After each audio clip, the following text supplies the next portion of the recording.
प्रिय आत्मन, मैं आप सबके अंदर विराजमान प्रभु को प्रणाम करता हूँ। उसे देते नहीं देखा, मगर झोली भरी देखी। जब तुझसे नहीं सुलझे तेरे उलझे हुए धंधे, जब तुझसे नहीं सुलझे तेरे उलझे हुए धंधे, भगवान के नाम पर सब छोड़ दे बंदे। मुश्किल वो तेरी हर एक आसान करेगा, और जो तू ना कर सका वो बस भगवान करेगा। हमारे जीवन में जो कुछ भी अच्छा या बुरा हो रहा है, वो सब हमारे ही कर्मों का परिणाम है।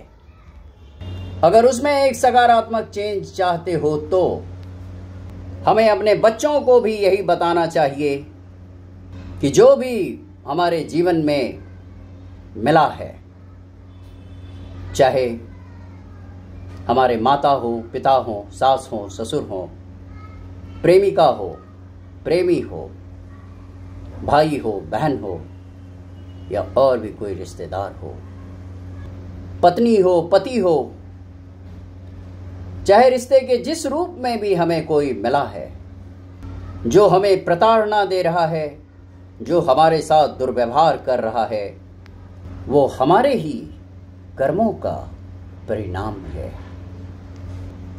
इनसे बचने का, इनके साथ निर्वाह करने का तरीका ये है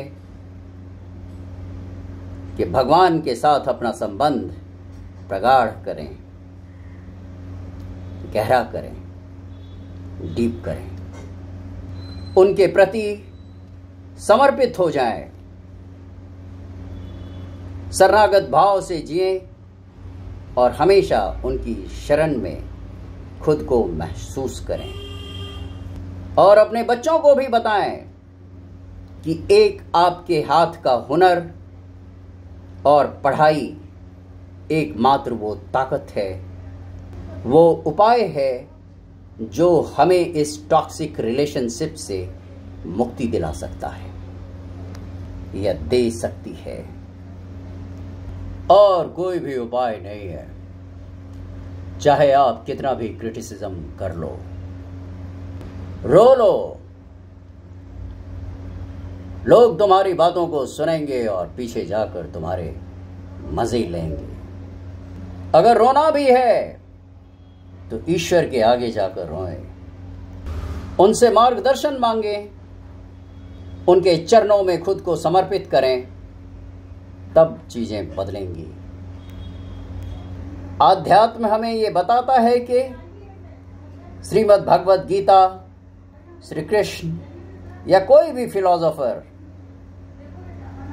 जिसने अपने जीवन का अनुभव किया है, लिया है, जो समय से, सत्य से जुड़ा है, वो ये अच्छी तरह जानता है कि जो कुछ भी हम बाहर की दुनिया में ढूंढ रहे हैं, वो सब हमारे अंदर है। उसे कहीं बाहर ढूंढने की जरूरत नहीं है, वो सब हमारे और आपके अंदर है। उस संपूर्णता का एहसास हमारे अंदर है। किसी ने ये नहीं कहा कि तुम्हें संपूर्णता का एहसास करने के लिए सोलमेट ढूंढना होगा, ना, किसी ने ये नहीं कहा। गीता जी ये कहती है कि सब कुछ छोड़ो और ईश्वर तत्व के साथ जुड़ जाओ, अपने आप को सरेंडर कर दो मेरे चरणों में, और मैं तुम्हें हर एक पाप से मुक्त कर दूंगा। जो सब तुम बाहर ढूंढ रहे हो, वो सब एक भ्रम है। जब तुम, प्रभु कहते हैं कि जब तुम मुझको जानोगे तो तुम अपनी आउटर रियलिटी में ऐसे लोगों को अट्रैक्ट करने लगोगे जो तुम्हारे जैसे होंगे, तुम्हारे विचारधारा के होंगे, और खुशी खुशी तुम उनके साथ अपना जीवन यापन कर सकोगे। लेकिन ये तब होगा जब तुम मुझे जानोगे, मुझसे जुड़ोगे, ऐसे नहीं। तुम हर जगह अपने लिए स्त्री या पुरुष क्यों ढूंढ रहे हो? कहीं जाते हो तो ढूंढ रहे हो, कोई घर में आया है तो ढूंढ रहे हो, सपने में ढूंढ रहे हो, फिल्मों में ढूंढ रहे हो, डेटिंग एप्स पर ढूंढ रहे हो, कुछ मिल जाए। दिन भर ये कोशिश रहती है कि कुछ मिल जाए, कोई कॉम्पैटिबल पार्टनर मिल जाए। ऐसा क्यों कर रहे हो तुम? क्योंकि तुम्हारा रिश्ता तुम्हारे साथ ही नहीं है। तुम खुद से ही जुड़े हुए नहीं हो। तुम अपने आप से प्यार ही नहीं करते हो। अगर तुम खुद से प्यार करते, तुम खुद से जुड़े होते, तो दुनिया तुम्हारे लिए पागल होती। तुम्हें किसी के लिए पागल होने की जरूरत नहीं पड़ती। लेकिन आज शराबी जिस तरह से हर जगह बोतल ढूंढता है, ठीक उसी तरह तुम अपने लिए कोई मर्द या औरत ढूंढ रहे हो, क्योंकि तुम्हारा रिश्ता, तुम्हारा कनेक्शन अपने साथ ही कटा हुआ है। आज तक तुम खुद से ही नहीं जुड़ पाए हो। यदि तुम्हारा रिश्ता तुम्हारे साथ प्रगाढ़ होता, डीप होता, तो दूसरे व्यक्ति तुमसे जुड़ने के लिए आतुर होते, व्याकुल होते। जब आपका रिश्ता आपके साथ प्रगाढ़ होगा, तो आउटर वर्ल्ड में, आपकी रियलिटी में आपकी एनर्जी इस तरह से वाइब्रेट करती कि आपके पसंद के लोग आपकी तरफ अपने आप चले आते। इसलिए खुद के साथ अपना रिश्ता प्रगाढ़ करें, ये मोस्ट इम्पॉर्टेंट है। ये बातें उनके लिए थी जो अभी अपने जीवन में किसी को लाना चाहते हैं। अब मैं उसकी बात कर रहा हूं जिसके जीवन में कोई आकर चला गया। मोहब्बत की आखिरी हद है जलील होना। मोहब्बत की आखिरी हद है जलील होना, और मैंने अपने मोहब्बत को उस हद तक निभाई है। हमारे बाद ना आएगा तुम्हें चाहत का मजा। हमारे बाद ना आएगा तुम्हें चाहत का मजा। तुम जमाने से कहते फिरोगे कि मुझे चाहो, उसी की तरह। जब आप 100% रिश्ते में दे चुके, बेइज्जती झेल ली, उसके बाद उस रिश्ते में रहना समझदारी नहीं है। अब विवेक ये कहता है कि इस पर अब खुशी खुशी विराम लगाया जाए, और आप अपनी एनर्जी जो इस स्पेसिफिक पर्सन पे लगाते थे, वो एनर्जी स्वयं पर खर्च करें, स्वयं के साथ जुड़ें। और जब स्वयं के साथ जुड़ेंगे तो अपने आउटर रियलिटी में आप लाइक माइंडेड लोगों को अट्रैक्ट कर पाएंगे, या करने लगेंगे, या फिर आप अपनी ट्रू कॉलिंग से जुड़ेंगे। जो आपकी वैल्यू समझे, जो आपकी कद्र करे, उनसे जुड़ें, उनसे नहीं जो नासुकरे लोग हैं। जो आपकी कद्र नहीं कर पाए, उससे हेल्दी बाउंड्री सेट करें। जिन लोगों के साथ रिश्ता किसी कारणवश नहीं तोड़ पाते, उनके साथ अननेसेसरी कॉन्फ्लिक्ट में ना उलझें। हेल्दी डिस्टेंस रखें और सकारात्मक चिंतन से जुड़ें। भगवान से मार्गदर्शन मांगें। इस तरह आपको आपके कार्मिक रिश्तों से जरूर मुक्ति मिलेगी। भक्ति दो तरह की होती है। पहला बानर भक्ति और दूसरा बिल्ली भक्ति। बानर भक्ति हम में से अधिकतर लोग करते हैं, और हमारे दुखों का कारण भी वानर भक्ति ही है। वानर भक्ति में क्या होता है? हम प्रार्थना करते हैं, लेकिन हम अपनी इच्छाओं से अट्रैक्टेड रहते हैं, अटैच्ड रहते हैं। हम भगवान से ये मांगते रहते हैं कि हमें जॉब दे दें, इसके बगैर मैं जी नहीं सकता। और हम हर रोज़ तरीके तरीके की चीज़ें मांगते रहते हैं। हम कभी कुछ तो कभी कुछ मांगते हैं प्रभु से।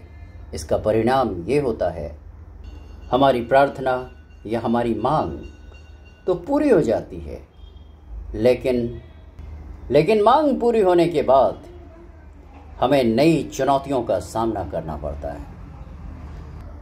फिर एक नई प्रार्थना करते हैं, फिर वो प्रार्थना पूरी होती है और सामने नई चुनौतियां खड़ी रहती है या खड़ी हो जाती है, और उन चुनौतियों से आपको डील करना पड़ता है।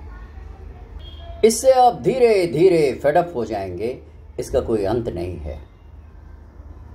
अब जो मैं बताने जा रहा हूं, इसे सुनने के बाद आप सभी महान आत्मा एक नई चेतना के साथ जुड़ जाएंगे, जो कि आपके जीवन में ईश्वर इच्छा से होने जा रही है।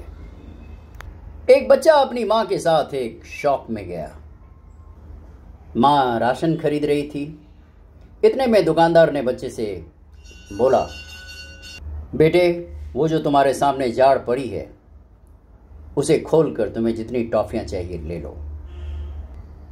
इतने में बच्चा बोला, नहीं नहीं, आप दे दीजिए, मैं अपने से नहीं लूंगा। मां बच्चे का ये बदलाव देखकर हैरान रह गई कि मैंने तो इसे ये संस्कार नहीं दिए कि जब कोई कहे कि ये ले लो तो बच्चा ये जवाब दे कि नहीं, आप ही दे दो। मां उत्सुक थी ये जानने के लिए कि मेरे बच्चे में ये भाव आया कैसे। मां उत्सुक थी ये जानने के लिए कि मेरे बच्चे में ये भाव आया कैसे। को जो सामान दुकानदार से खरीदना था वो खरीद लेती है, और जब दुकान से निकलती है तो उसने अपने बच्चे से पूछा। जब माँ दुकान से निकलने लगती है तो दुकानदार ने टॉफ़ी की जार खोलकर उसे एक मुट्ठी टॉफ़ी दे दी।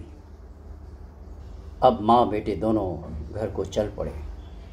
रास्ते में माँ ने बेटे से पूछा, बेटे, तुम्हारे अंदर इतनी समझ आई कैसे? तो बच्चा बहुत मासूमियत से बोला, माँ, मेरे हाथ छोटे हैं, अगर मैंने मेरे हाथ से टॉफ़ी ली होती तो टॉफ़ी कम आती, इसलिए मैंने अंकल से कहा कि आप दे दें, क्योंकि अंकल के हाथ तो बड़े हैं। तो देखो कितनी सारी टॉफ़ी उन्होंने दे दी। इस भाव से माँ मंत्रमुग्ध हो गई, और आज उस माँ को एक दिव्य ज्ञान प्राप्त हो गया। उसे समर्पण का ज्ञान आज इस बच्चे के माध्यम से मिल गया कि हमें भगवान से भी कुछ नहीं मांगना चाहिए, क्योंकि हम जो मांगेंगे वो कम ही होगा। एक तो कम लो, ऊपर से हर बार कई चुनौतियों का सामना करो। लेकिन जब भगवान अपने मन से जब देंगे तो वो कुछ और होगा, विशाल होगा। उस दिन से उस माँ ने अपनी प्रार्थना में भगवान से ये कहना बंद कर दिया कि मुझे ये चाहिए, मुझे वो चाहिए। उस दिन से वो कंप्लीट समर्पण भाव से ये बोली, अब वो हो जो तेरी मर्जी। अब उसने ये कहना छोड़ दिया कि नौकरी दो, पोजीशन दो, रुपए पैसे दो, अच्छा मकान दो। इसके बदले में अब वो ये कहने लगी, मुझे काबिलियत दो। अब भगवान मुझे वो पात्रता दीजिए, इस लायक बनाइए,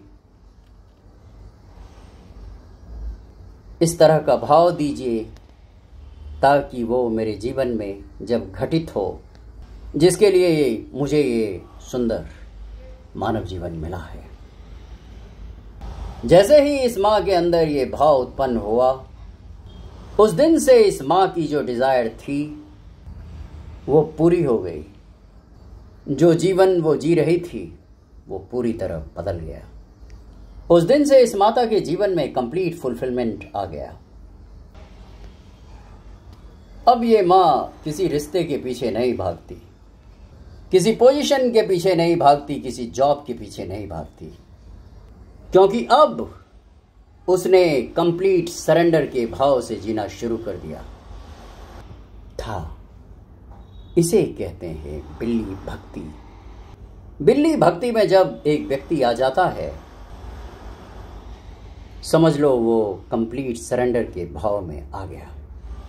आपने देखा होगा, बिल्ली अपने बच्चे को मुंह में दबाकर एक स्थान से दूसरे स्थान तक ले जाती है, लेकिन बिल्ली का बच्चा जो अपनी माँ के मुंह में है, उसे किसी तरह का डर नहीं है, किसी तरह का फियर नहीं होता कि वो गिर जाएगा या वो माँ उसे खा जाएगी। वो अपनी माँ के मुंह से गलती से छूट भी सकता है। वो बिल्कुल फियरलेस होता है कि नहीं, माँ ने संभाल रखा है तो सब सही होगा। उसके मन में कहीं ना कहीं ये भरोसा होता है। बिल्ली का बच्चा ये नहीं सोचता कि अगर मैं अपनी माँ के मुंह से छूटकर गिर गया तो क्या होगा, और अगर मैं मर जाऊं तो। ये सवाल उसके मन में नहीं आता, क्योंकि वो अपनी माँ के संरक्षण में है।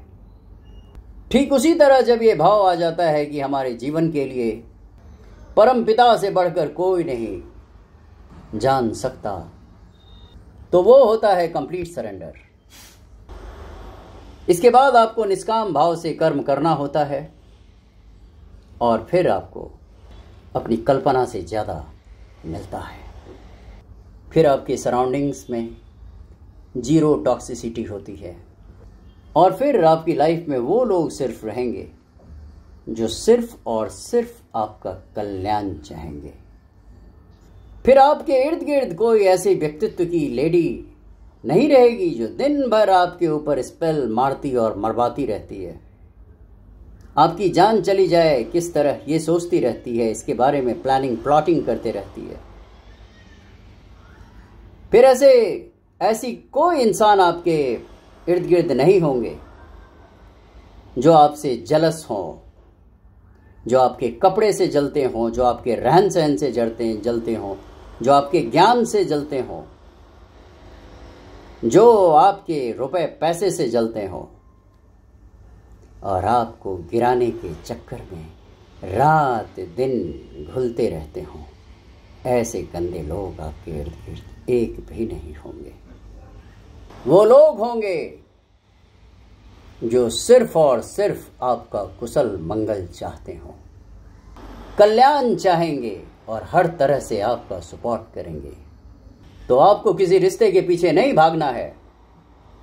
आपको जो पसंद हो उसके बारे में भगवान के सामने रखना है कि भगवान, मुझे ये स्पेसिफिक पर्सन अच्छा लगता है, अगर ये मेरे लिए अच्छा है तो मेरी राह बनाइए, और अगर अच्छा नहीं है तो मेरा मोह इस इंसान से भंग कर दीजिए, क्योंकि ये मानव जीवन नर से नारायण बनने की यात्रा है। अपनी प्यूरिटी में आना, जहां ऊंच नीच नहीं है, छोटा बड़ा नहीं है, तेरा मेरा नहीं हो, बल्कि सिर्फ और सिर्फ परमानंद हो। एक बच्चा जैसे बारिश के पानी में खेलता है, अगर उसका पेट भरा हुआ है तो, और अपने पैर का अंगूठा चूस कर भी खुश रहता है। उसे बहुत सारी चीजें नहीं चाहिए खुश होने के लिए। वो तो जब संसार से जुड़ता है तब उसे ये एहसास होता है कि उसे कंपनी की जरूरत है। आनंद तो उसके भीतर ही है, उसे बस अपने आप से जुड़ना है।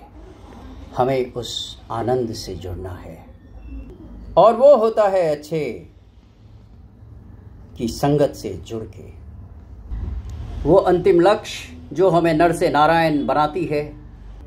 इस यात्रा में हमें ये याद रखना है कि पैसा, रिलेशनशिप, जॉब, करियर में से जॉब और करियर तो पड़ाव है और रिलेशनशिप सहयात्री है, को पैसेंजर है जो हमारे साथ यात्रा करेगा। इस यात्री के लिए हमें ये प्रार्थना करनी है कि भगवान, नर से नारायण बनने की जो मेरी यात्रा है, इसमें ये व्यक्ति मुझे पसंद है। अगर ये मेरा परफेक्ट को पैसेंजर बन सकता है तो मुझे इसके साथ यात्रा करने का अवसर मिले, सौभाग्य मिले।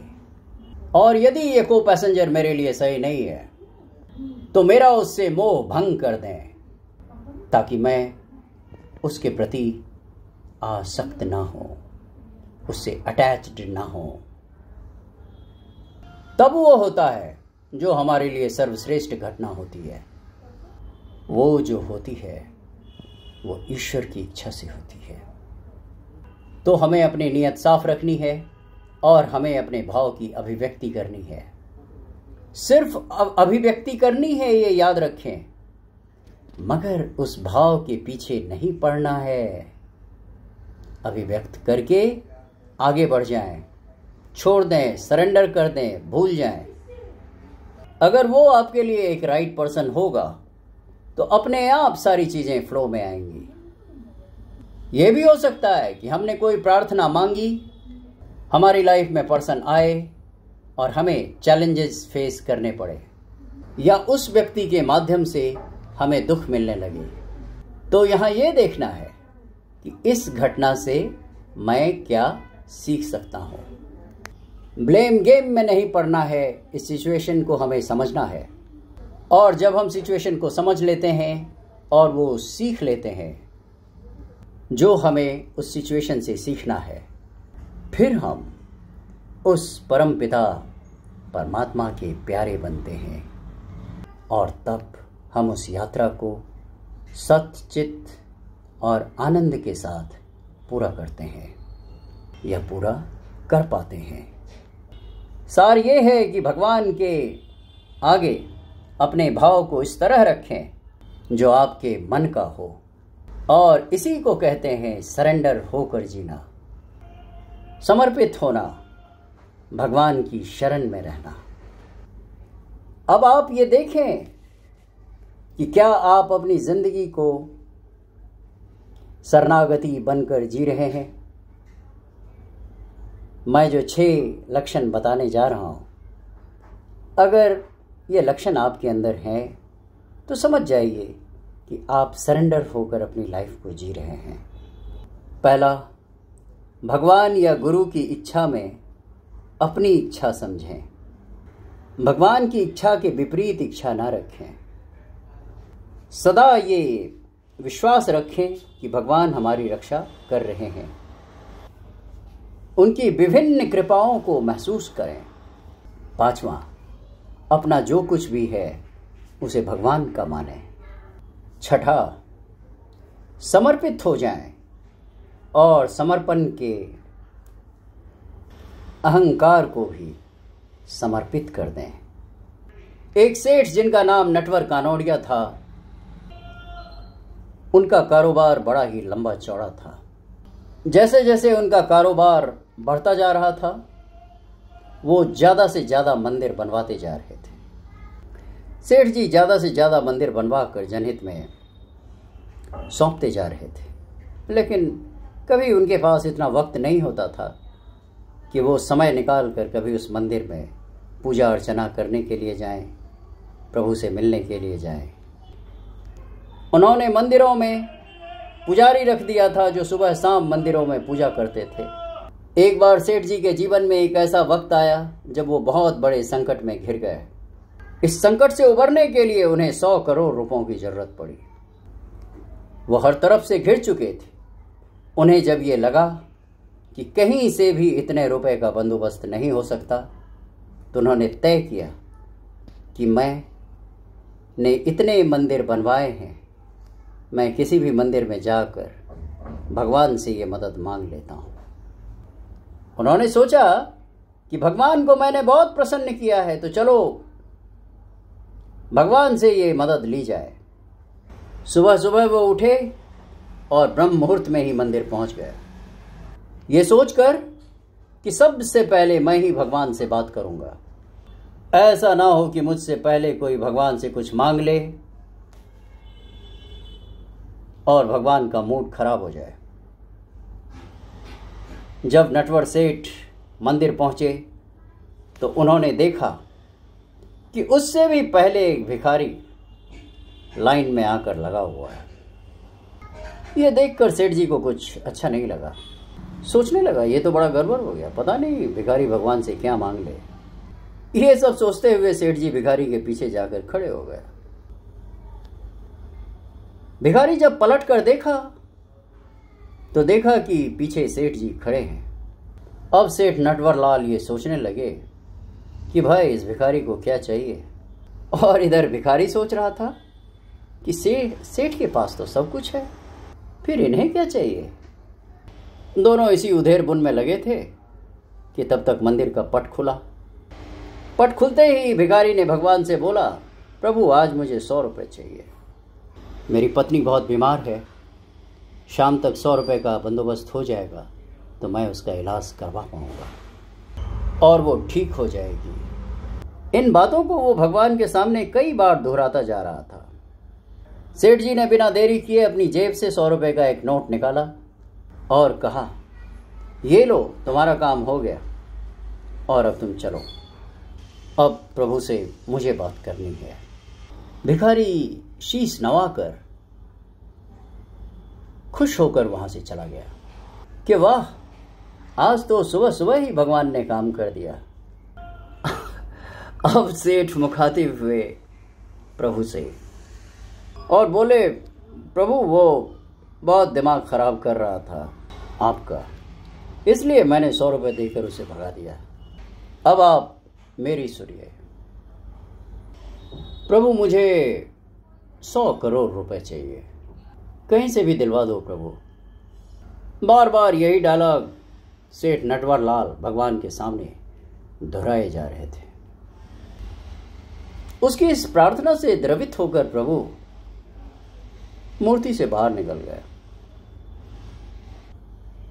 और बोले, तुमने 100 रुपये देकर उस भिखारी से तो मेरा पीछा छुड़वा दिया, अब मुझे तुमसे भी बड़ा भिखारी ढूंढना पड़ेगा जो यहां आए और तुझे 100 करोड़ रुपए दे सके और तुमसे मेरा पीछा छुड़वा सके। सेठ जी बोले, प्रभु ऐसा क्यों कह रहे हैं। भगवान बोले कि बस यही तो सच है, तुमने इतने सारे मंदिर बनवाए मगर खुद कभी मिलने नहीं आए, और आए हो तो तब जब तुम्हें कुछ मांगना था। अगर पहले मिलने चले आते तो इतना बड़ा संकट मैंने आने ही नहीं दिया होता। कमाल का ताना दिया। मंदिर में भगवान ने हमेशा मांगने ही आते हो, कभी मिलने भी आया करो। ये दृष्टांत हमें हम सभी से चीख चीख कर ये कह रहे हैं कि जहां सिर्फ मतलब की यारी रखी जाती है वहां प्रेम खत्म हो जाता है। इसलिए अपने आप को ऊपर वाले के हाथ में सौंप दीजिए, बाकी सब कुछ वो देख लेंगे। महाभारत की लड़ाई शुरू होने से पहले महाप्रभु श्री कृष्ण युद्ध स्थल का मुआयना करने युद्ध भूमि में गए, कुरुक्षेत्र में गए।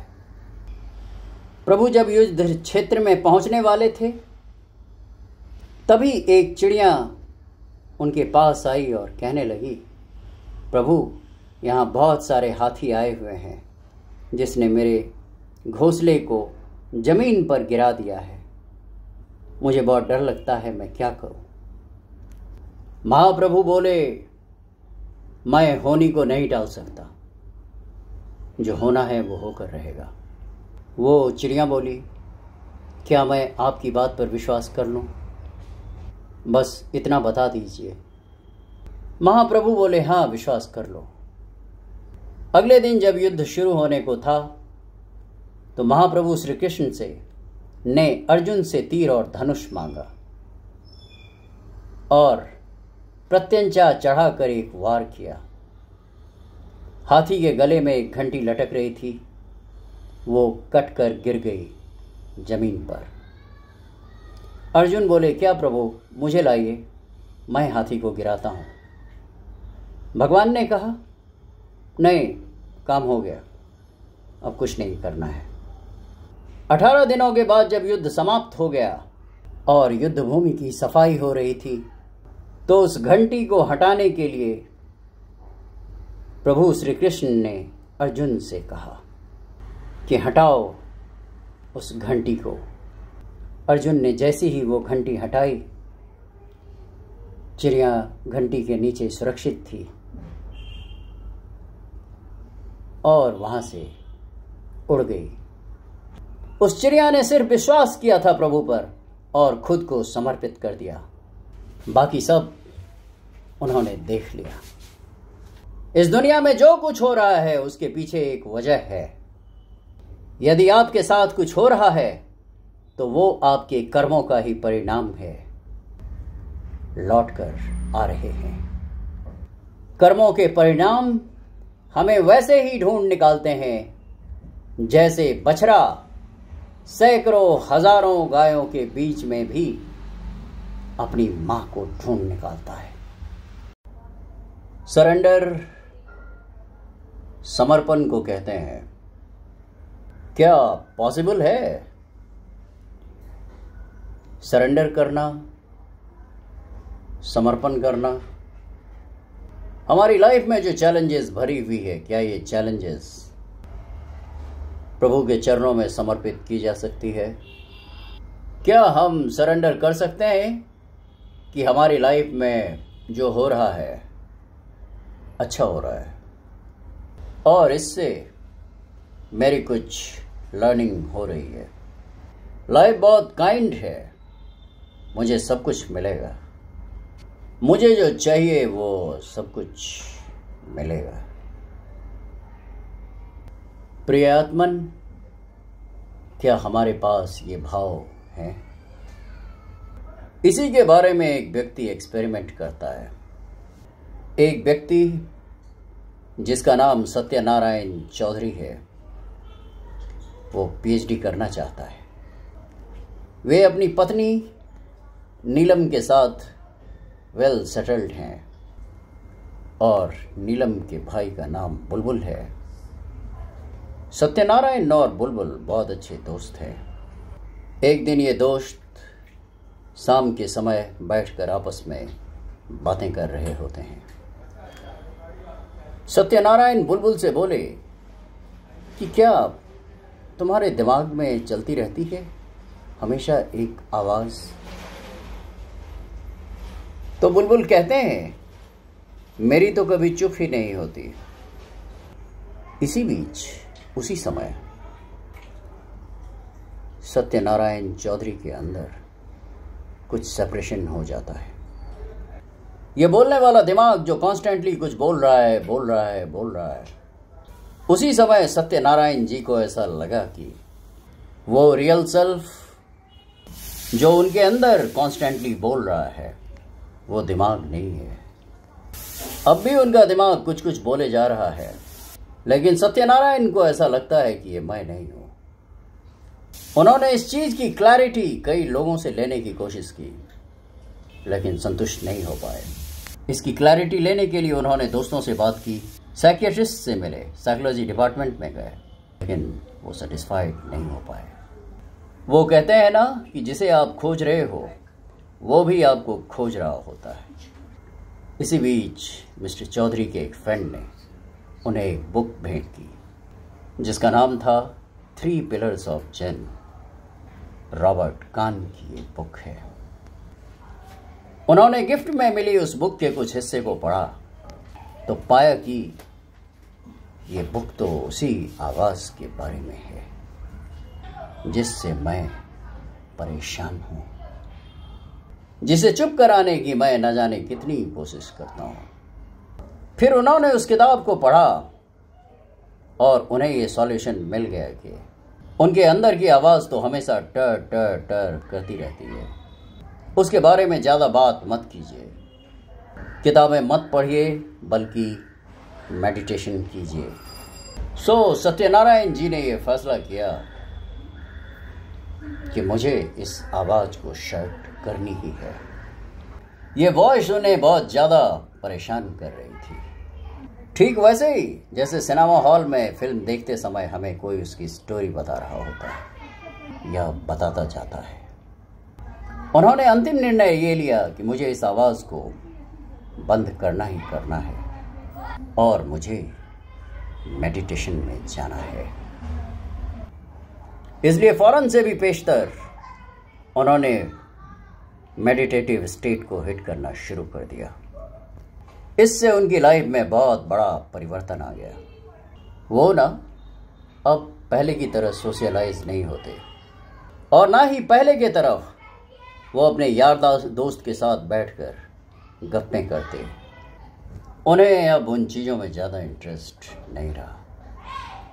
वो बस ये सोचते कि मुझे बस शांति मिले और मैं यहाँ से जाऊँ, मैं कहीं दूर शांत जगह पर चला जाऊँ और ध्यानस्थ हो जाऊँ, मेडिटेट कर सकूँ ताकि मैं दिमाग की आवाज़ को बंद कर सकूँ। इससे उनकी लाइफ इतनी ज़्यादा बदल गई कि पत्नी नीलम को लगने लगा कि शायद अब उनके बीच पहले की तरह कॉम्पेटिबिलिटी नहीं रहा। अब हमारी आपस में नहीं बनती, इसलिए मुझे मिस्टर चौधरी से सेपरेट हो जाना चाहिए। ये दोनों सेपरेट हो गए। सेपरेट होने के बाद मिस्टर चौधरी ने अपनी गाड़ी उठाई, अपनी वैन निकाली और निकल पड़े लंबी यात्रा पर।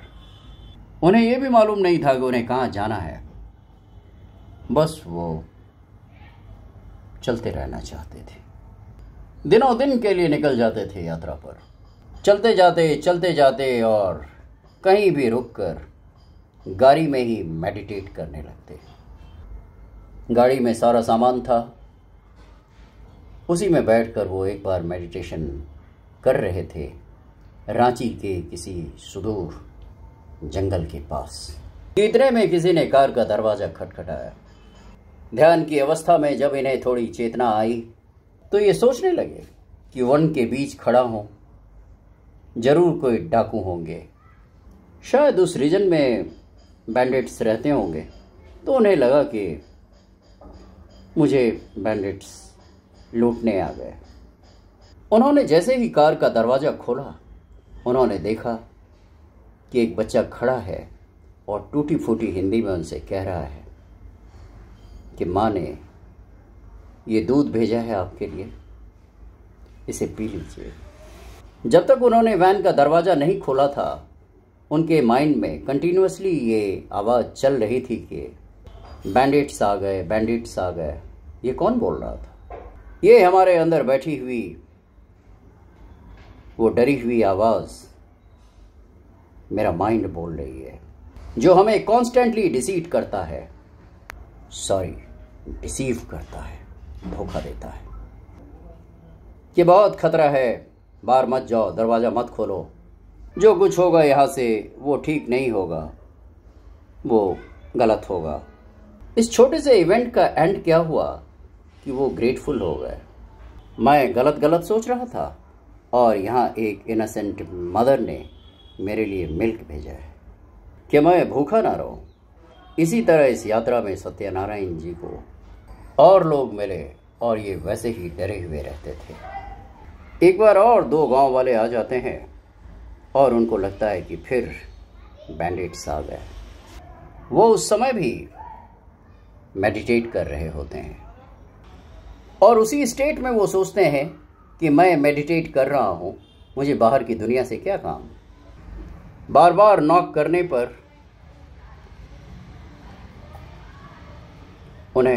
उन्होंने देखा कि पुनः बैंडिट्स नहीं हैं। ये 2 विलेजर्स हैं जो उनसे कहने के लिए आए थे कि आइए हमारे साथ खाना खाइए। इन विलेजर्स ने उन्हें हॉर्स राइड दी।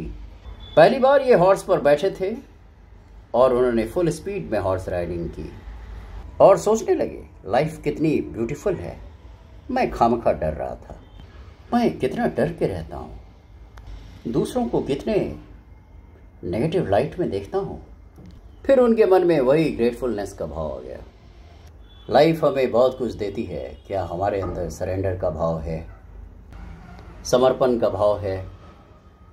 इसी तरह उनकी कहानी आगे बढ़ती है और उनको वो सब मिलता जा रहा था जो वो नहीं चाहते थे। जो ये एक्सपेक्ट नहीं कर रहे थे वो भी इनको मिल रहा था। इसके बाद उनके पीएचडी का कोर्स भी रुक रहा था और उनका मन बिल्कुल भी नहीं करता था पीएचडी के लिए काम करने का। पीएचडी में रिसर्च पेपर लिखने होते हैं, इसलिए एक दिन उनके प्रोफेसर ने उन्हें बुलाया और कहा कि तुम कुछ लिख दो जो मैं पढ़ सकूं। उन्होंने बहुत दिनों से किताब को हाथ भी नहीं लगाया था। ऐसे में उन्होंने सोचा कि सर को कुछ तो लिख के देना ही है। ये सोचते हुए वो मेडिटेट करने बैठ गए। मेडिटेशन जैसे शुरू हुआ, उनको लगा कि उनको पेपर लिखना था और जो पेपर लिखना था वो सब उनकी आंखों के सामने आ गया। उन्होंने इस पर ये अच्छी बात कही, जैसे एक आर्टिस्ट या लिरिसिस्ट एक अच्छा कंपोजिशन करते हैं और आप उनसे पूछिए कि आपने कैसे ये किया, वो कहते हैं पता नहीं, बस हो गया। ठीक ऐसा ही जवाब सत्यनारायण चौधरी देते हैं। मुझे ये इंस्पिरेशन मिली, बट कैसे मिली ये मुझे पता नहीं। इन्होंने इतना अच्छा पेपर लिखा कि इनके प्रोफेसर खुश हो गए और कहा कि मेरे अंडर में पीएचडी कर लो। आज उनको एक बात समझ में आ गई कि ये जो इंस्पिरेशन है, इससे हम हमेशा कनेक्टेड रह सकते हैं।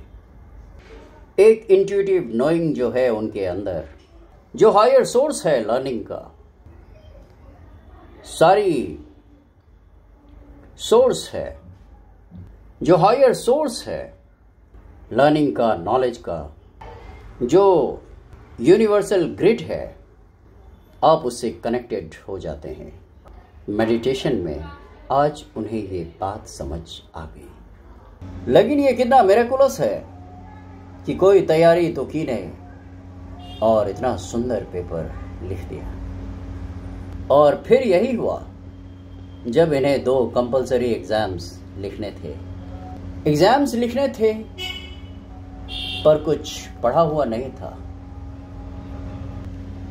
ऐसे एग्जाम से पहले किताब निकाली, कुछ पेजेस पलटे, जैसे किताब खुली 1-2 नज़र डाल दिए, क्या चार्ट है, क्या क्या लिखा हुआ है।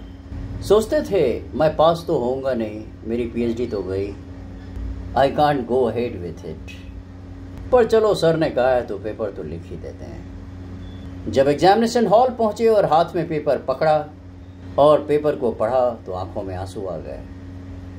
मन प्रभु के प्रति कृतज्ञता से भर गया। जहां पर अभी थोड़ी देर पहले बुक का जो पार्ट इन्होंने पढ़ा था, थोड़ा बहुत पलट कर देखा था, वही सेम क्वेश्चन परीक्षा में आ गया। वही सेम चार्ट जो उन्होंने बुक में देखा था, एक बार नज़र डाले और वही पेपर में आ गया। वही सेम इन्होंने एग्जाम्स में लिख दिया और इनके बहुत अच्छे मार्क्स आए। उनको ये लगा कि मैं ये बात अपने प्रोफेसर को बता दूं कि मैंने इसके लिए तो कोई पढ़ाई नहीं की थी, क्योंकि मैं तो सिर्फ मेडिटेट करता हूँ। मैंने बुक खोल के तो देखी, जो पढ़ा वही क्वेश्चन आ गया। तो प्रोफेसर मुस्कुराए और कहा, भाई इतने हम्बल मत बनो, अब देखिए भगवान से सब जवाब मिलते हैं किस तरह से, लेकिन आपको भरोसा रखना होगा कि जवाब है और मिलेगा। आप ज़्यादा भरोसा रखिए उस शक्ति पर।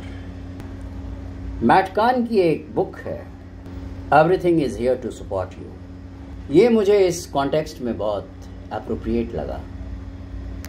सत्यनारायण जी ने बहुत अच्छा किया इस एग्जामिनेशन में और उनके प्रोफेसर ने कहा कि तुम्हें एक कोर्स पढ़ाने जाना है, तुम इसको हेल्प करो, वो तुम्हें पीएचडी में हेल्प करेगा। उनका मन बोला ये सुनकर कि नो, मुझे तो सिर्फ मेडिटेट करना है। लेकिन उन्होंने सोच लिया था कि मेरा दिमाग चाहे ना कहे, लेकिन मेरा मुंह हाँ ही बोलेगा। उन्होंने कहा कि ठीक है, मैं पीएचडी करने में इनकी हेल्प करूंगा। कोई भी इंसिडेंट लाइफ में यूं ही नहीं आ जाता। दिमाग बोला नो,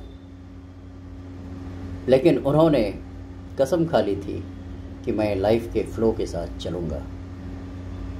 तो सत्यनारायण जी ने मुंह से बोला यस, मैं पढ़ा दूंगा। जब कॉलेज गए तो एक प्रोग्राम डायरेक्टर ने पूछा आप क्या पढ़ाएंगे? तो उन्होंने सोचा मैं कुछ बनावटी आंसर नहीं दूंगा, जो मेरा मन कहेगा मैं वो बोलूंगा।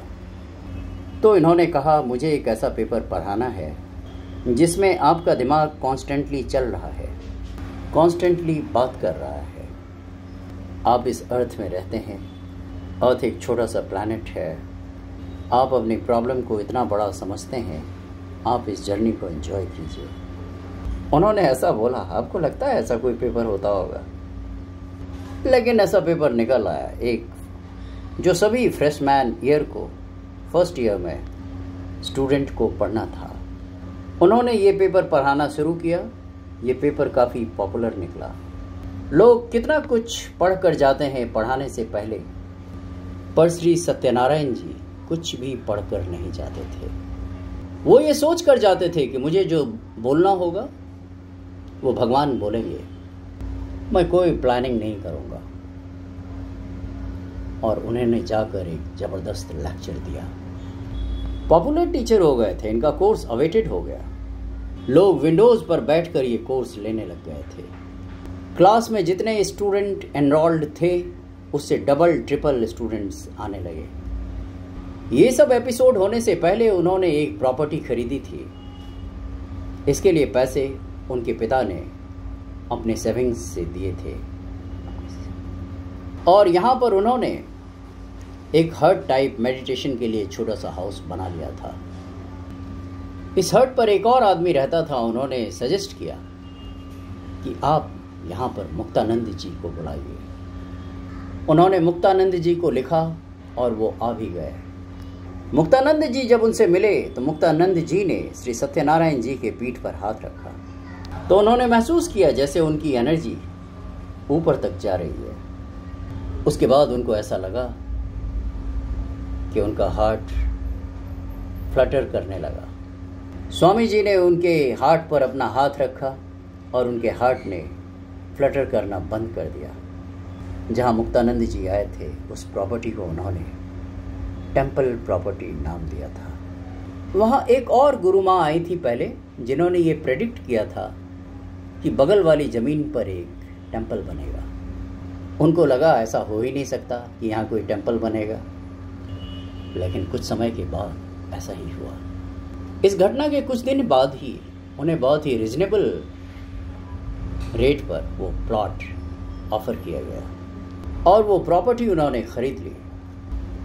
जब उस प्लॉट पर कंस्ट्रक्शन शुरू किया गया तो कंस्ट्रक्शन के लिए पैसा नहीं था, लेकिन मिरेकुलसली पैसा कहीं ना कहीं से आ जाता था और नहीं तो मेल बॉक्स में कहीं से आकर कोई पैसे रख जाता था। हे महान आत्माओं, मैं आप सबको ये बताना चाहता हूँ कि भगवान कुछ मिस्टीरियस तरीके से काम करते हैं। हमें बस अलाइन करना होता है खुद को भगवान के साथ। भगवान के साथ में अलाइनमेंट बना के रखना क्या होता है? भगवान के साथ अलाइनमेंट बना के रखने का अर्थ है भगवान पे ट्रस्ट करना, लाइफ की पॉजिटिव चीज़ों पे ट्रस्ट करना, ग्रैटिट्यूड बोलना और जितनी भी अच्छी चीज़ है उस पर फोकस करना। इस तरह आपने प्रभु से जो कुछ मांगा है वो भी धीरे धीरे करके वो आपको देने लग जाएंगे। और ये चीज़ सत्यनारायण चौधरी के समझ में आ गया था, जो कि बताता है कि अपने आप को सरेंडर कर दो एंड ड्रॉप योर ईगो और अपने प्रिंसिपल्स पे काम ना करें। ऐसे बहुत सारे एपिसोड्स हुए श्री सत्यनारायण चौधरी जी के जीवन में। हार्ट को छू जाते हैं कि वाओ, ऐसा भी होता है लाइफ में। लाइफ के फ्लो के साथ चलना एक बहुत सुंदर प्रक्रिया है जो आपको एक अलग लेवल पर लेकर जाती है। अब श्री चौधरी ने रेसिस्ट करना बिल्कुल बंद कर दिया, क्योंकि उनको ये पता चल गया था कि उनके जीवन का रास्ता क्या है।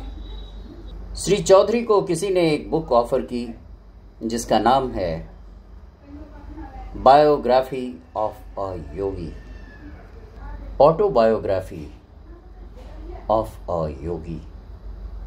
श्री चौधरी ने उस बुक को खोला, मगर वो उस बुक को पढ़ ही नहीं पाते थे। जैसे ही वो उस बुक को खोलते थे, वो डीप मेडिटेशन में चले जाते थे।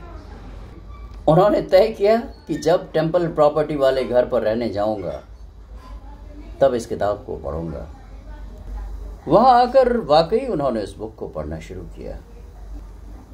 उस किताब को पढ़ते पढ़ते श्री चौधरी को ऐसा लगने लगा जैसे योगानंद जी उनके मास्टर हैं। जो सीख कर रहे थे वो उस अपनी लाइफ में, वो सब उन्हें उस पुस्तक में मिला।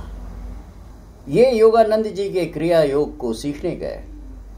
उन्होंने क्या नोटिस किया कि ये कम खाते थे, कम बोलते थे। वहाँ ये एक बार वैन में बैठकर मेडिटेट कर रहे थे। उनको वहाँ पर एक बहुत पावरफुल एक्सपीरियंस हुआ। मेडिटेट करते समय उन्हें ये लगा कि ये एक केव में जा रहे हैं। केव के एंड में ऊपर की तरफ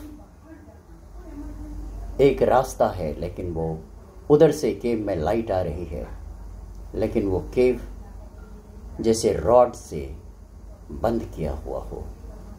वो ऊपर नहीं जा पा रहे थे। इस ड्रीम से उन्हें ये समझ आया कि उनका ये जीवन अकेले बैठकर मेडिटेट करने के लिए नहीं है। उन्हें लगा कि उनके जीवन का उद्देश्य है दूसरे को स्पिरिचुअल पाथ पर लेकर आना। कई जन्मों में हम पूजा करते हैं, कई जन्मों में हम पाठ करते हैं, कई जन्मों में हम ध्यान करते हैं, कई जन्मों में हम दूसरों को ध्यान सिखाने के लिए आते हैं। मेडिटेट करते करते उन्हें अपने जीवन का मतलब समझ में आ गया। जिस दिन उन्हें ये समझ में आ गया, उस दिन से उनकी एक जबरदस्त राइड शुरू होती है। पहले ये टीचर थे,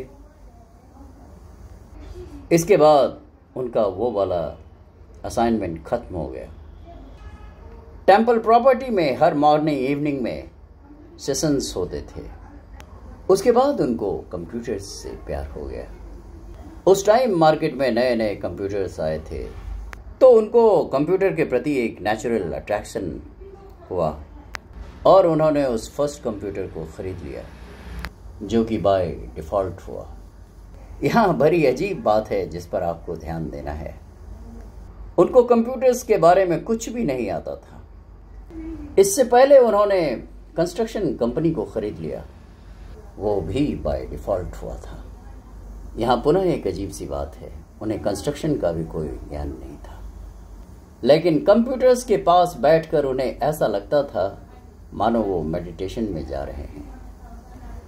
कंप्यूटर्स के प्रोग्राम इनके थ्रू ऐसा लगता था जैसे एफर्टलेसली फ्लो कर रहा है। ठीक वैसे ही जैसे एग्जामिनेशन के मौके पर पेपर्स इनके थ्रू फ्लो किया था, वैसे ही कंप्यूटर्स के प्रोग्राम्स इनके थ्रू फ्लो कर रहे थे। और उन्होंने एक बहुत ज़बरदस्त प्रोग्राम डेवलप किया जिसको खरीदा गया मार्केट में।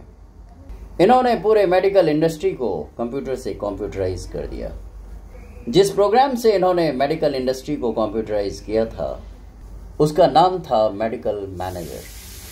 कुछ ही हजार अर्न करने वाला व्यक्ति अब एक $multi-million की कंपनी चला रहा था, बट उनका लाइफ स्टाइल आज भी वही था जो पहले था, वही योगी लाइफ स्टाइल। और जो एक्स्ट्रा फंड्स या इनकम आ रहे थे वो टेम्पल प्रॉपर्टी में पंप कर देते थे या फिर कुछ चैरिटेबल ट्रस्ट में, या कुछ चैरिटेबल वर्क्स में।